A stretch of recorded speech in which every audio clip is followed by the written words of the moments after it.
Today's speaker is Dr. Rajeev Jaiman, who's an associate professor here at UBC in the Department of Mechanical Engineering, and he's also an NSERC C-SPAN Industrial Research Chair.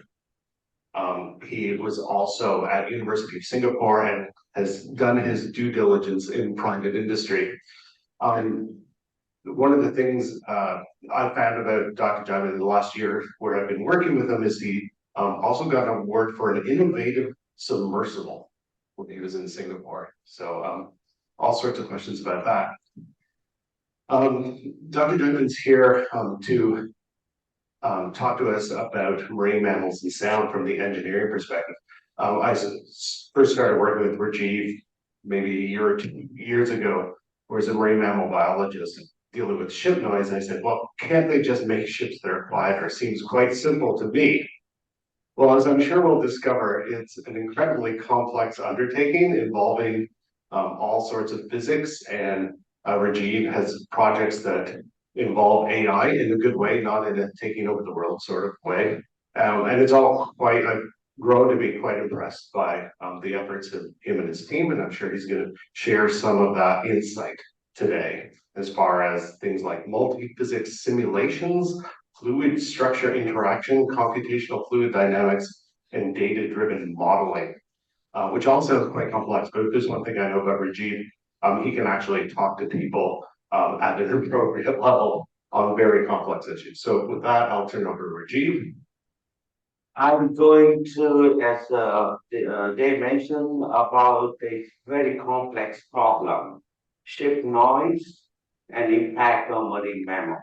So this is really complex problem and a lot of public attention. Probably all of you have seen in the last few years, at least in Canada, is a kind of political plus a lot of different aspects of biology, public policy, and engineering. So I'll be representing engineering side here. All right.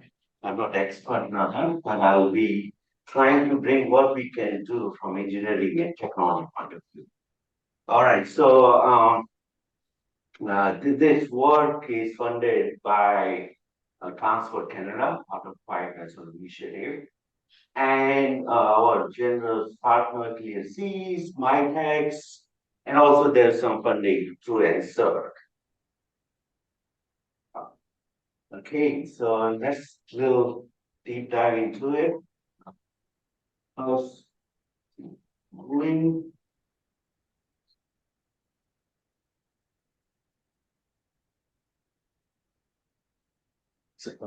Advance it? No, it's not. Anyway, okay, so first I find so that's what it is. Once we have clear problem definition, then we can do something. All right. So I'll define the problem from engineering point of view, ship noise problem, and how it connects to marine mammals. And then I had two parts to this. First is a near field. So again, we try to divide. So there's a near field issues around the ship, right? So this ship is a giant and what are the source of noise essentially, and that I'll explain and give you some context of all the noise generation process and what is underlying physics and mechanics of it. And then looking into once we have some understanding, then we'll go about some passive and active control strategies.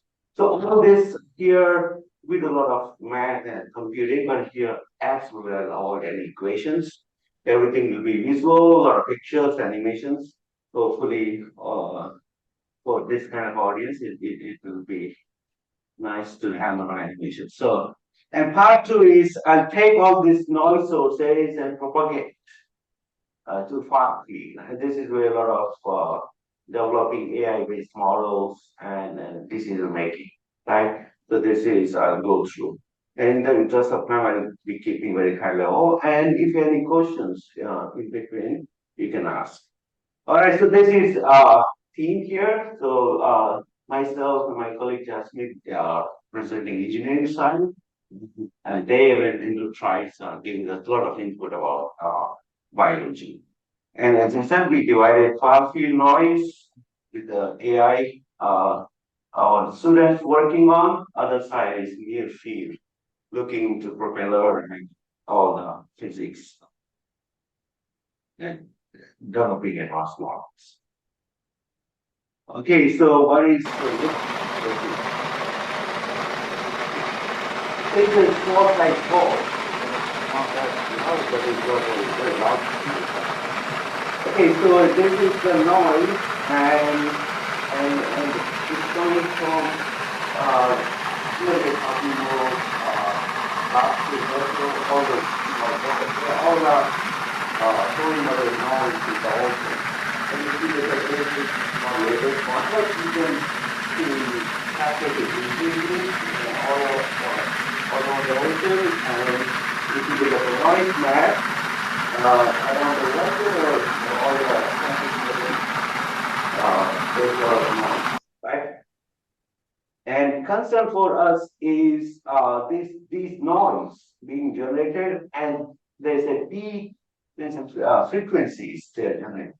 The peak acoustic energy overlap with our marine mammals, not just whales, but also the mammals. So it is affecting in their overall well-being and their foraging, communications, and food habits, all sort of things where they went into their expertise. So that's I leave them to what is good and bad. But my focus is to understand all the noise. And how it depends on different size of vessel and speed and clouds and all those. This is a very generic.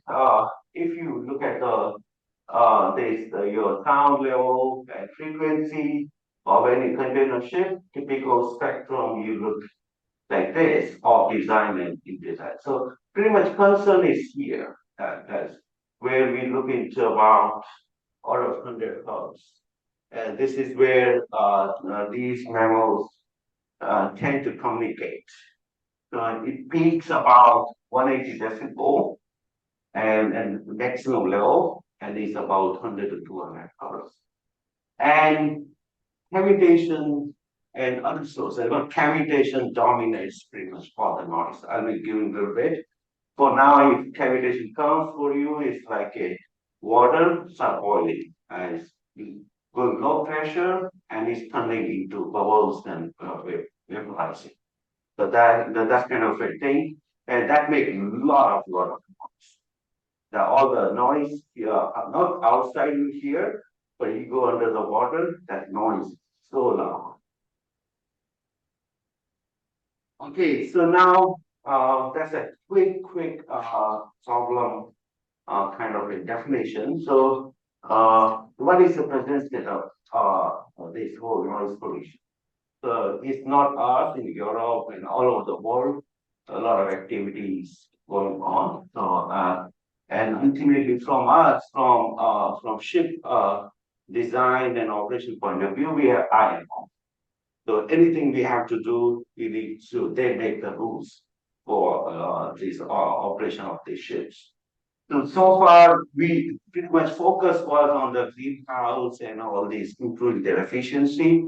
Noise was not part of this whole operation. So now, slowly, we are engaging international maritime organization, and Transport Canada is also helping us to bring this as a noise should be also part of this consideration. But so far, there are no regulations. It's just guidelines on what should be doing. This report of Vancouver. Some of I'll be explaining, slowing down. Some of those guidelines are there. No rules. On marine life point of view, it's also biology. This is a challenge for you all here because some of you are coming from a biology point of view. What are the impact? What is good and bad? These kind of things, and how they influence their population. All those things still not absolutely clear, so that we can put some indicators and do something. And this is a picture, very classical still. I mean, it's quite old, but typically all sort of mammals, and this is a primary shipping noise as I mentioned. So this is it's definitely important. Right. So now that's a quick overview. Now I'm going to a little bit from us we define so what we can do. So if you take different type of cruise ship, container, cargo carrier, so these are the speed. Typically, they operate in this range of about 14 to 16 that range. And as you can see, they can produce up to 180 decibel. And good vessel, well designed vessel, science vessel, for example. And I'm putting them green. They are always in a good range. They are not influencing much. They're well designed. They go for science exploration and they have to be quiet. So idea here is there anything we can do to bring them in that time once exceeded? So that's pretty much we are targeting and it involves some technological development, what we can modify at the propeller, some operational. So this is what I'm going to talk. So what technological modification we can do and with combination of some operational measures, such as slowing down, making some distance with these mammals, as long as we can locate them and we can find their marine habitats. So that's kind of a thing. So we are developing tools and techniques for this critical knowledge gap and understanding of noise impacts or large these ocean scales. Okay, so this is a very generic picture, a part of my lab. We have been doing this for 5 years and a lot of different components to it. This is we build all these multi-physics in the sense we have hydrodynamic structures, shipping giant structure moving water, right? And then propellers are chopping water. So this whole thing and then a lot of interactions we need to model and come up with some control and optimization. That's kind of my core area. And the last 4 or 5 years, I learned lab, now part of half of my lab is working on building these data science machine learning models. This is where we are engaging with different collaborators, colleagues. In between, you see, we use a lot of science inspiration. Here, some of the ideas, we want to help biology, but we also taking some inspiration from biology to design some of our systems like metal plates and how we can make them quiet and how we can reduce their noise and improve their performance. All right, so now let's keep going. And this week, our whole thing is we are working very closely with our partner, Seasmanship here. So they're building ships and they're the technology partners. So this whole thing is part of digital twin for ships in full operation. So there are a lot of pieces to it. Okay, so now let me jump into specific goals. I'll highlight some of our cavitation and noise generation aspects, very high level, qualitative. And then what is passive and active? Passive means modification, geometric modification, changes in the design. Active means we are introducing some kind of energy input, jet or some kind of into the propeller. And so next, this is a first I'll go through and then demonstrate deep learning type models to model this underwater radiated noise and looking for some adaptive speed of vessel and some kind of distance. So this I'll go over, all right? So now any questions, please let me know. So far, this is all right, so now let's go through part one. So if you close down, this is our Coast Guard John Franklin. So in the summer, we do a lot of test noise measurements. It's built by our C-SPAN in North Vancouver. All right, so if you look at the noise generation process, as I said, even non-cavitating propellers would still make 50%. If it's a cavitating, it can go 80 to 90% of noise if I go under the water. So that's the biggest source. It's counterintuitive. We see all our engines, a lot of things are happening. What happened to that? Well, the noise is not going that much. The onboard, you hear them, but they are not much contributed. So they contribute somewhat in that range, 10 to 15%, because it becomes like a whole thing is vibrating, and then a vibration of ship goes inside water and your pressure waves. All right, so peak, as I mentioned earlier, so these we need to understand different peaks in your noise. And just a quick this cavitation. So this is a pretty good benchmark. So this is the propeller, and fluid is coming, and as you can see, this is the tip of the propeller, and it's a here is your low pressure, high pressure, and then it's being pushed. This is how it works, right? And then it rolls, your fluid rolls here at the tip, and very high speed. And there's a we call vorticity. Vortex is being formed, and which has low pressure. So these all propellers they have tape, fluid will roll, there will be low pressure will be created, like a typical wing as well in aircraft wing. It's a similar process. You can think of propellers as rotating wings. And then this whole tornado is created, and it will have low pressure. And start turning your water will convert into your these cavities and vapor. And that has a lot of noise. All right, so that's pretty much the source of noise. And if you look into this whole vessel, this is from UK, typical spectrum in the frequency. If you put hydrophones underneath, you'll see earlier I mentioned. So typical, this is the spectrum low here, and this is the maximum energy, which is again localized in this range, and this is a broadband gravitational noise. So if you're non-cavitating, so your noise is in that range. But if such cavitation starts, there are two types of cavitation of Greek extra. Others have been, because these propellers are being designed of 200, 300 years. So it's a lot of engineering going through. So they already at the concept level was designed. And so these kind of cavitation of tip vortex and a lot of things still not completely eliminated. The tip vortex cavitation, it increases substantially. And there's also sheet cavitation. I will talk about these both.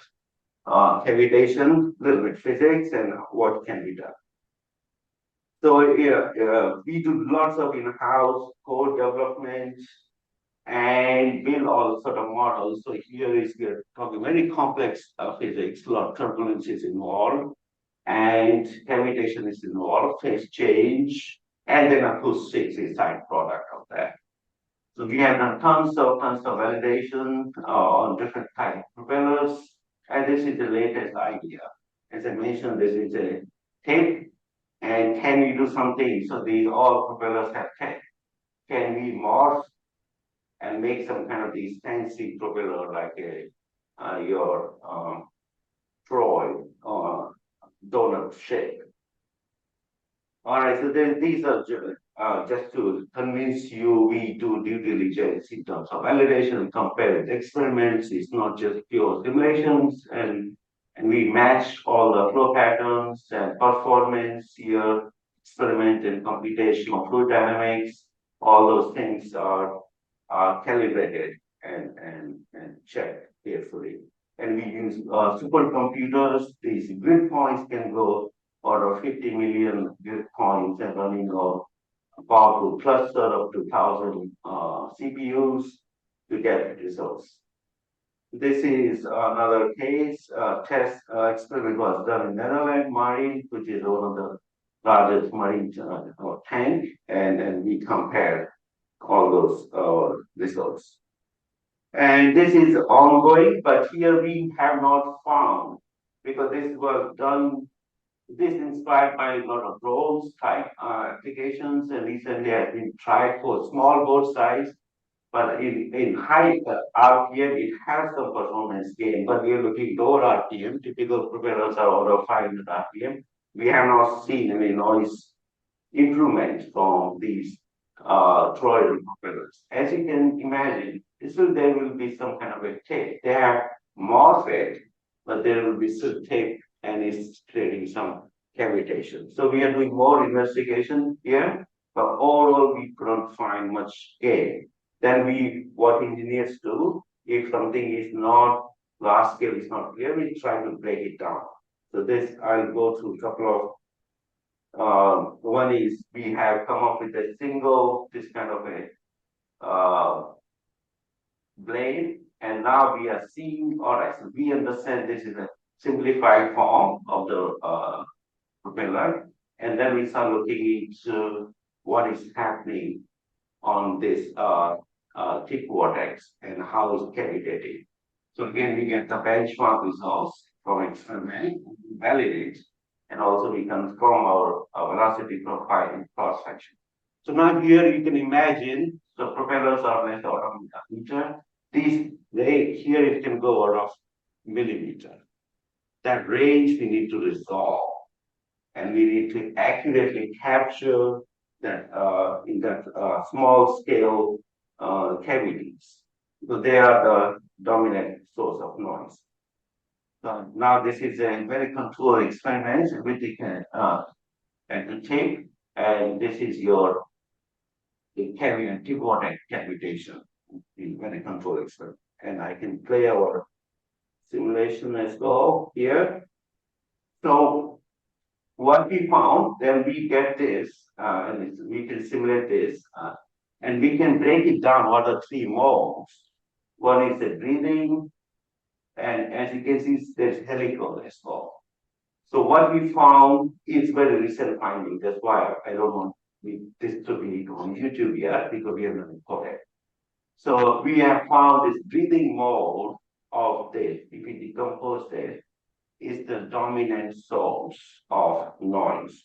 So this is, now you can see it's creating that kind of breathing, and it's leading to this large scale noise production. So this you can imagine kind of a DNA of your vortex cavitation. It's leading to primary noise. It's still ongoing. So this another part we have looked into is the emission sheet. So this is the tip and also sheet on the propeller surface. So we have simulated different type of sheet scenario, and what we want to do here is to exploit some sort of flexibility on to minimize. Typically they are rigid. Is there any something flexibility, like little morphing of your blade? Can we reduce your noise? I think this also should be here. Now you can see this how complexity of the hydrodynamics. So here I'm plotting turbulence and vorticity. All these eddies, and here is your fluid water is going to vapor. So this is our sheet cavitation. Again, all results have validated. So what we have found influence of, if I make these blades flexible little bit, right, to deform, then we can minimize the sheet cavitation and the noise signature. Okay, so this is another interesting for active jets, and again inspired by shark. So this probably you all can connect here. So this is they have jet mechanism here. So what we have done, so it needs a lot of fine tuning and control. So this is, let's say you got this cavitation sheet without jet, and now we want to introduce some sort of active amount of jet to disturb this your cavity, break it down, so that, as I said, these cavities are low pressure region, and your liquid is converting into vapor. So is there any way we can modify your interaction of vertex generation and your cavity? So that interaction, we need to break it down. It can be done through injection of some jet, and these mammals, they at shark has a way to, because they can go very fast speed and they do not cavitate. So is the reason here is they have some kind of a jet mechanism. All right, there are cool technologies we have been looking there. I'm not going to go all of them in the interest of time, but later on I can come again and give you some more detailed updates. So inspirations are coming from different levels. Shark skin is a very old topic. Recently, we are looking for this acceleration on how they're quiet. So we can learn a lot more, but they're very complicated to fabricate, but we need to find balance. We can manufacture and create nice this kind of a serration and also roughness, all those things we are looking at. This is a blade we are exploring. And there's another aspect is sensing these harbor seal, how they sense their prey and they detect through this vibration of their whiskers. And then each topic can go 1 hour talk, so I know I'll keep it.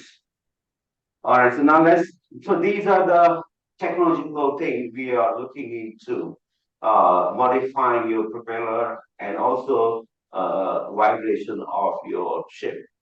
So now, so next part is to looking at the operational level. So some modification we can do here. Now we're saying this is your noise. Now it's going to propagate into your 100 meter or up to kilometer. This is where our marine habitat and try to understand. So right now, earlier I already announced, so the typical or ECHO program by Port of Vancouver. So this is kind of state of the art right now in terms of reducing noise. First one is a transport camera managing distance. All of you see that this is some protocols. And next one is slowing down. So as you can see, this is noise. If you're going 40 knots and you can 50% reducing, you can go into the limit of 160 decibel. And this has been implemented in that in our sea routes in boundary cars and it's effective. And then Port of Vancouver is giving incentive to these ship owners and operators for reducing speed. And so far it's effective, but it's not always can be done. Some propellers are the fixed and variable pitch, and reducing speed is not effective for all sort of ships. And this is another concern if you completely low noise, and this happened in California, Santa Barbara, so you can hit waves that we don't want. It's completely quiet going around and then that have shit strike. All right, so now something we need to do to make things more intelligent and bringing more decision making more adaptive. So this is where we started looking into AI-based tools. Okay, so I will go into all the details. I'll give very quick. We are using deep learning, and here you need to think we are collecting a lot of input output data sets, and essentially it's giving input output and coming up with all parameterized functions. So a lot of you train training samples and then code machinery. And from a math point of view, it's turning into your matrix vectors and products. I'm not putting that kind of that typical picture, but that's essentially it does. And there's a lot of other details. So in our case, we are using very sophisticated models based on, I'll be talking how we can use deep learning based tools to build those models through acoustics simulations as well as collecting your noise data. I'll be talking briefly. So idea here is to use both simulation data, also some hydrophones, and some kind of knowledge. A lot of acoustics equations are well understood, some knowledge we can embed and predict this whole data-driven models, and which we can use for some optimization and control. So far, they are done independently. There is no unified model. This is where machine learning, physics-based machine learning can come.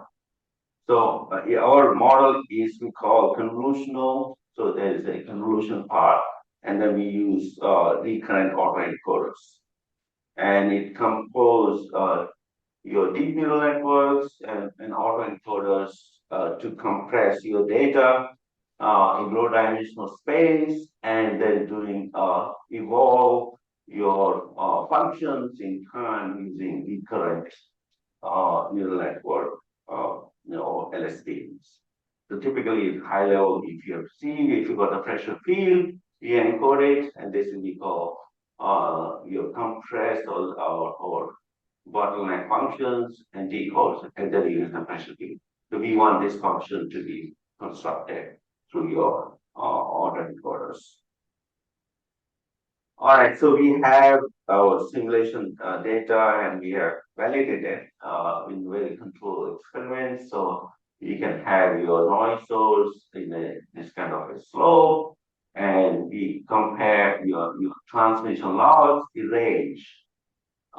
In a sense, we want to go range in order of kilometers, different frequencies. We have compared simulations with experiments. So now what is our goal here is to do, now this is, let's say, your near field noise source, right? Radiating noise, and this is your actual ocean environment, which has your speed of sound density and all those things is known, right? And we want to build or model. So if you have to solve this, there are standard code and libraries. You can take a point source and you can generate this transmission loss, which is nothing but minus 20 log of pressure over reference pressure, right? And we can generate a lot of training samples, and then we want to see that different depth and different parameter can be use that to generate your noise. All right, so these are some details of training, how we do it. It's in JASA paper, all the details if you want to follow. But these are pretty standard, but in the same context of underwater noise, this last year it was quite new and intentional. So we can build these and create this whole model, convolutional autoencoders, based on the training samples. Then you can use that almost real time to predict your noise in depth and also in range in the ocean. And this is our training process for LSTM. It's autoregressive LSTM and all the parameters. So we, as I said, our noise is here, we know, and then goal here is to propagate all the way. Once we have at the initial locations in that and propagate in the range throughout. And then once you have trained, then we can change your location of the noise source. You can change your range and all sort of things. Then we can predict. You don't have to run your simulation again. So that's the beauty of your network model. And we compare. So now let's say you sometimes ground truth. So and your prediction you can compare. So visually don't see much difference, but there are some differences from prediction and your ground truth. So from practical point of view, that's not that significant. Like a shark, aliens, some of the changes. Overall, it has predicted your transmission loss in a large range. The complexity, this was done on the flat, ocean, flat seafloor, but that's not always true. Like you say, very complex bathymetry and complex seafloor. And this is another benchmark. There is a Dickinson your seamount. So we have generated again same thing and see can we handle this kind of seamount and some changes. And we have done lots of cases and again, it has worked in terms of predicting your noise or this kind of complex seamount shape. Up to 90% accuracy, so I'm going to indicate this, and we can compare your predictions in range and with your ground truth. All these are predictions from machine learning, physics-based machine learning, and these are ground truth as if you run it. We got good visual equivalency has captured most aspects of the noise propagation. All right, so now this was on the building this your machine learning model. Next part, one of my students is working is to do some kind of path planning based on acoustic information. Let's say you want to go from Seattle to Vancouver, and what should be, and you pretty much you can extract the bathymetry, right? And we want real time prediction of the soundscape in this whole environment. And also here, we should have all the information, voyage information. You want to have your fuel efficiency and all those indicators, all the things we can put here. And then optimize this whole thing. It becomes multi-objective. So you want to maintain the noise, and also you do not want to increase fuel consumption, and you fix one problem and you start increasing your CO2 emissions and performance and all that thing. You don't want to do that. And so this becomes a kind of multi-objective optimization. So that these are the equations I put on the white, but yeah, so these two different functions we have to optimize. It is a simple trial example. Let's say you go marine mammals locations. So these are arbitrary, but we need a lot more input about where their locations are and ship is going. And we have this is Dave provided. These all the waveform audiograms from mammals. The idea here is to come up with a speed that vessel should be going from point A to B, so that it adjusts and satisfy that your audio constraint. And these are just an audiogram, not actual indicator, but at least technically we can maintain that audiogram. So now it's going a little bit here is can we also come up with a multi-object in the sense you balance both fuel and you are lower the noise.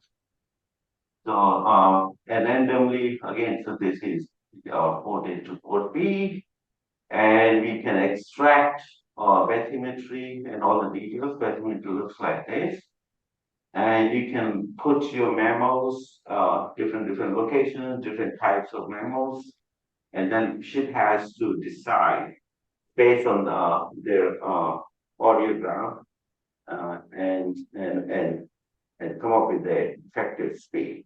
And this we consider generate ship particular parameters.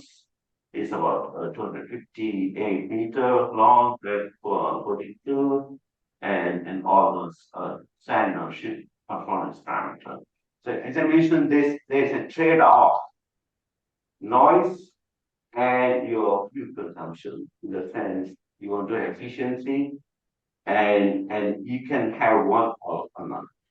This is we call Pareto runs. So there's a we need to find where we can hit the optimal. So that we have fuel efficiency as well as low noise.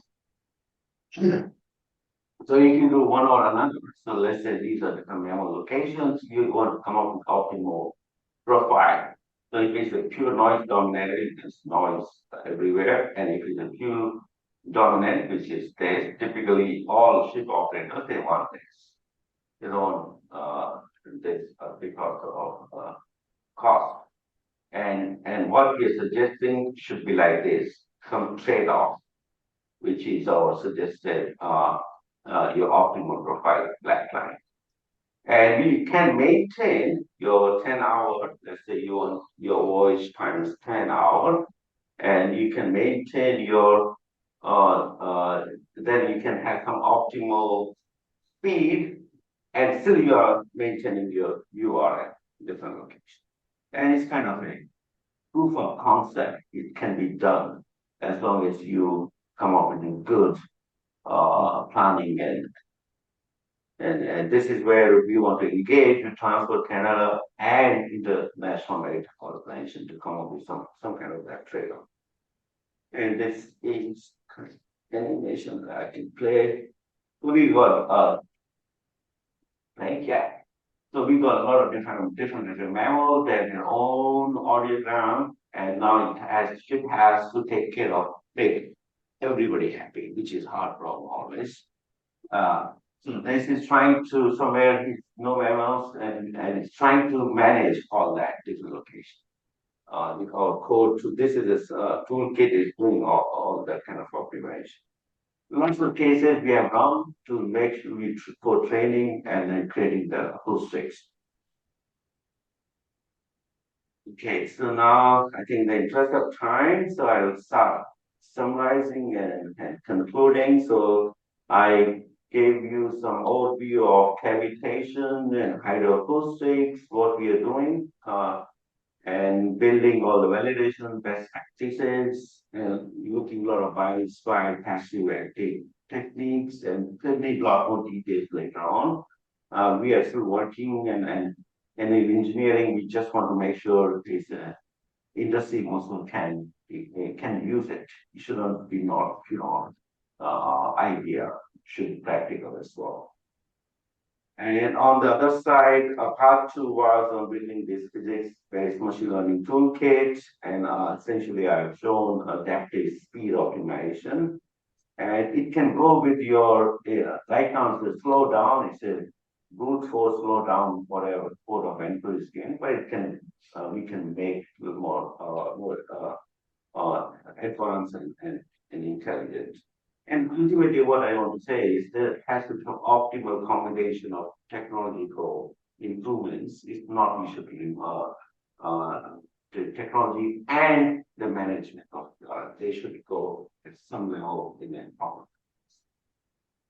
So this is our ongoing development, all the how we can integrate these near field improvements with far field this management, URL management. All right, so this is just one slide. So last in August, students they went for this sea trial. And yeah, this is all your CVT experiments with Andrew, and they contributed in that as well. And yeah, so I think I can.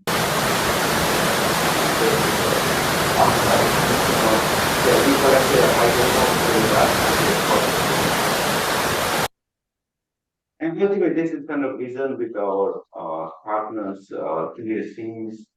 And as you can see, this is VR here, and this is marine mammal units. There's this on the well side, and this.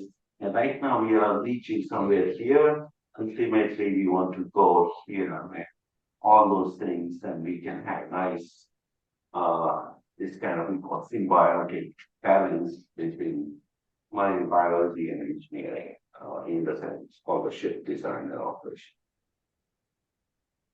Okay, thank you for your attention.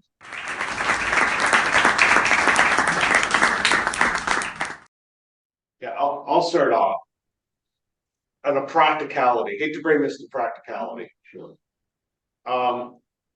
When you're in order to get an industry to implement, let's say something like a propeller change, how much of an improvement percent-wise maybe do you have to find in order for them to change their designs, and what's the time window for that? In terms of making changes. So technology, now we need to engage with large Wärtsilä, these companies are making products. But what we want here is some kind of retro. Our companies like C-SPAN and WAR, they buy baseline products. They can make changes around. So it's an retrofit modifying something, they have the additional device. This is where we are targeting. We are engaging with this propeller business. We are working 300 years. We don't want to all of a sudden change anything. So safety, reliability, a lot of things come into it. Right? So this It's gonna be big. yeah. So 5 to 10 years, definitely we are engaging with these big giants. So they're controlling the business completely, and they're listening to us. And they will listen if we influence IMO. The IMO said, all right, right now they have been focusing on greenhouse CO2 emission efficiency, but noise now there. The IMO will say, okay, this will be the regulation now. Then these guys they will push, will all the technology start coming. So noise, if you go in Navy, submarines, noise is their life and death kind of thing. So we know technologies. Just we need to make it more practical. Yes. I was wondering about the enforceability of the adapted speed model that you have, because it's easy enough to notice when someone's going over a set speed limit for an area, but if it's adaptable, have you guys thought about how that can be enforced? Question is how, right now it's a constant speed, whatever these captain they have to follow, how it can be done adaptive in practical sense. So here is this operator, they need to, and the dashboard, we need to come up with this simple kind of a AI toolbox will be changing in the background, and it will be suggesting the speed you should be taking or writing whatever they want to go. Let's say 10 knots, you make it, maybe make 8 knots here. And now there's no mammals, you go to 12 knots. Kind of human cannot do, but AI underneath will be doing that. Some typically it's done in plane nowadays for the adjustment based on the whatever. There's a turbulence coming up, so the pilot has no idea it's being done for it. Right? Similar thing you want to break 4 ships.